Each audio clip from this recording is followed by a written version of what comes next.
One of the questions you get from time to time in ministry as a pastor is this question: where's God when it hurts? Where's God in my pain? Where's God in my suffering?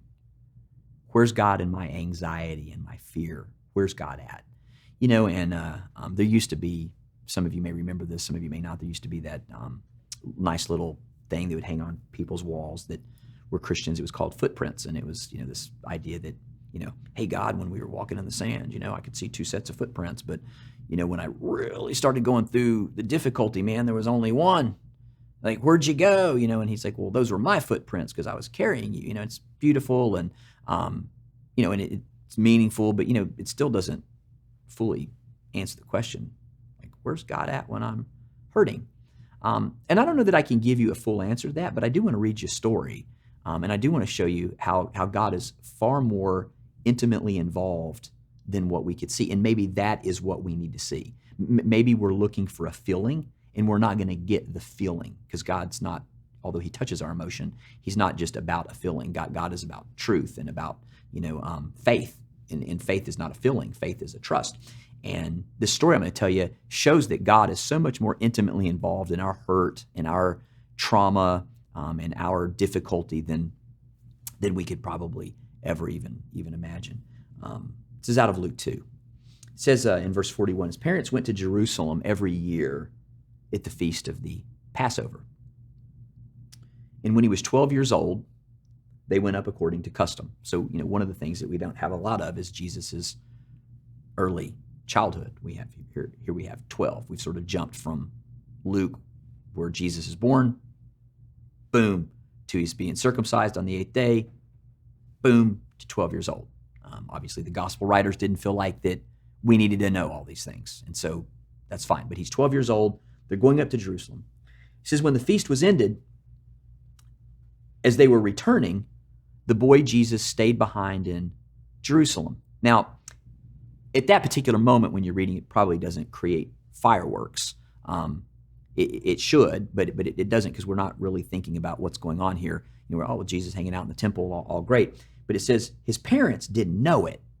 So now that becomes an issue. You got a 12-year-old boy that has stayed behind in Jerusalem, but his parents don't know it. Now, for most of us, and many Americans, were helicopter parents, so we're like always hovering over our kids, and we would go, how in the world could Mary and Joseph have forgotten Jesus? Well, different culture, different understanding. That when they traveled to Jerusalem, they would travel in caravans.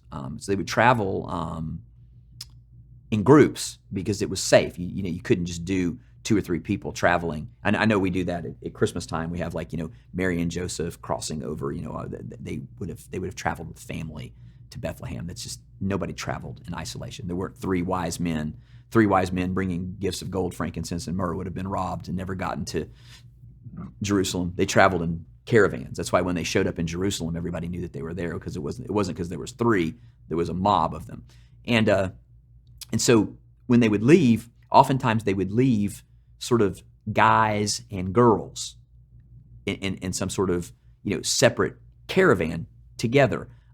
Not that they weren't somewhat together, but you've ever gone to like a youth event when you were younger and it was separated boys and girls. The boys and girls were there, but they weren't. So like if something happened to the girls along the way, the guys could have gotten involved. But typically the girls were huddled up, the guys were huddled up. So the thought would be, if you're with family, you're not really thinking, is my child going to be here? Because you're going, the family sort of protected the family. So Joseph would have had every right to think Jesus is aboard, because he probably thought Mary thought the same about Joseph, and some of the aunts and uncles, same thing. The bottom line is that although it was definitely not a great moment from a parenting standpoint, it wasn't as crazy as you and me having a family in the mall and the kid getting lost and all of those things. So the parents didn't know it.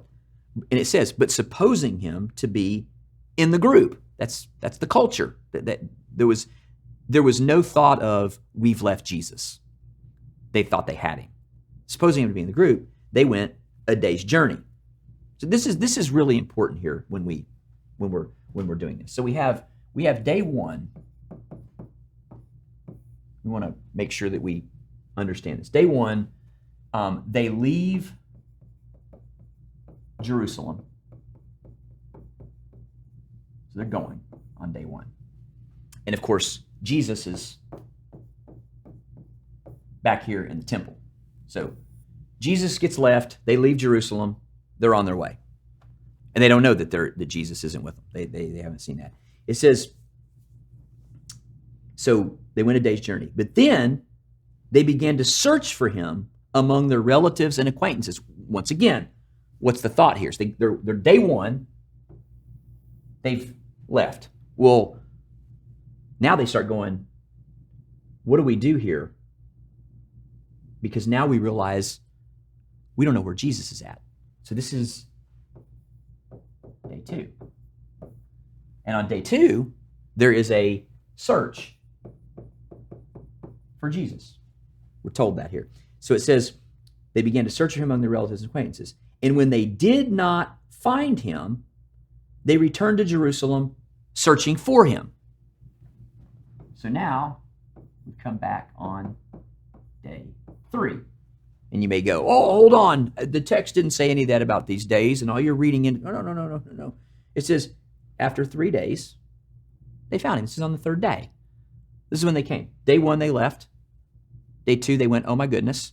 And they had to travel back. And so on day 3, they show up. And what do? They find him in the temple. So they find him in the temple, sitting among the teachers, listening to them and asking questions, and all who heard him were amazed.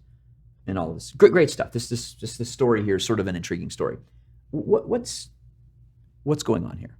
Well, obviously, the moral of the story at one level is that Mary and Joseph forgot Jesus. And they found him. Well, I think there's more going on here too. On day 2, if you're a parent and you have lost your child, you know what that does. You know the anxiousness and the fearfulness and the questions and the doubt. And the longer it goes, the more questions you start asking. Ask anybody who's lost a child. First hour, you're looking for them. Second hour, a day goes by, you start having the questions, am I ever going to see them again? They get kidnapped? Are they alive? All of that. So you know on day 2, Mary is just having a day. Where is Jesus? I've lost him. Can you imagine too? They're like going, man, the angel came. Like we were entrusted with this kid and now we've lost him. Can you imagine the psychological things that would have been going on in Mary's heart and mind? Of course, it would have been terrible. But on day 3,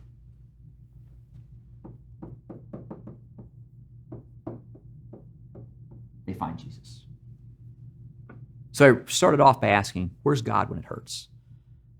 Where's God when there's pain? Where's God when there's suffering? Well, if you pull back a little bit here, what you see is how good God is. You see how intimate he is. You see how focused he is. You see how sovereign he is. You see how kind he is.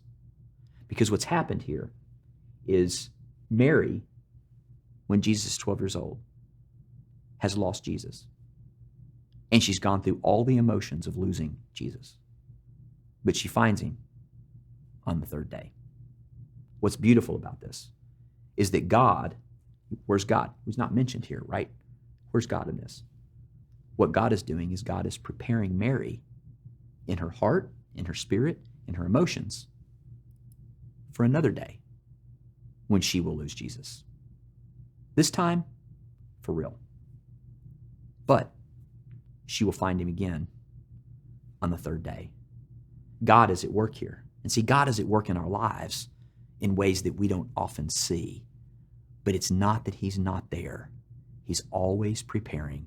He's always working. He's always ministering to us. And it's from texts like this that we've got to draw strength and draw faith for those difficult seasons that we go through. Because I can assure you of one thing, God is always faithful and he's always there, whether we see him or whether we don't.